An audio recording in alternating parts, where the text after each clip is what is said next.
Minutes. Thank you so much, Mr. Speaker. Last week sadly marked the 3rd anniversary of the murder of Russian human rights activist Boris Nemstov. On February 27, 2015, Boris was assassinated while crossing a bridge near the Kremlin in Moscow, shot in the back in the most cowardly manner. Boris's murder was no doubt directed by Putin because Boris had actively organized rallies against the regime and even had the courage to report in detail on corruption in the Putin regime. His death was a great loss for the people of Russia who are fighting for a free and democratic society. I was lucky enough to have known Boris and met with him several times over the years. I had the great privilege to work with him on getting the Sergei Magnitsky Rule of Law Accountability Act passed into law in 2012. In fact, I met with Boris right after the House passed that bill. That day, Boris told me something that resonated with me, Mr. Speaker. He told me that Putin had made stopping the Magnitsky Act his utmost priority. Though that resonated with me, it did not surprise me, because I was born in communist Cuba and I was forced to flee my homeland with my family to get away from the Castro regime. And I know that Castro would have had the same reaction as Putin because thugs fear the people. They fear the people who are brave enough to challenge their authoritarian rule. And that is why Putin feared Magnitsky. That is why Putin feared Boris.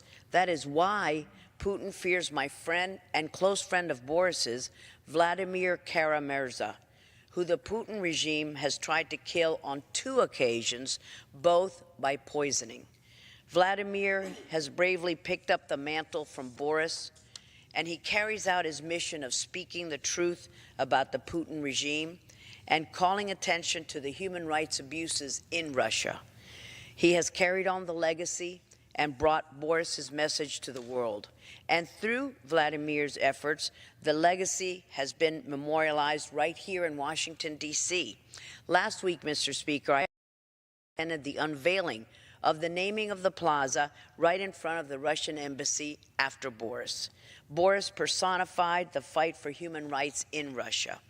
And now, in front of the Russian embassy in Washington, D.C., 3 years after Boris was murdered, he is now memorialized as a symbol signifying that one person or one idea can be more powerful and more threatening to a corrupt regime than even the biggest army.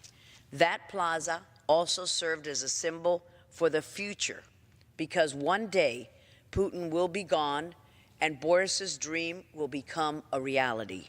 And when that day comes, the diplomats who come to the United States representing a free and democratic Russia will be able to look out the windows of their embassy, beaming with pride at what Boris's sacrifice helped them to realize. And they will honor Boris's legacy and everyone else who told the truth about the regime of Putin and who gave everything for a free and democratic Russia where human rights and the rule of law are respected, not feared. And I hope that day is soon upon us, Mr. Speaker.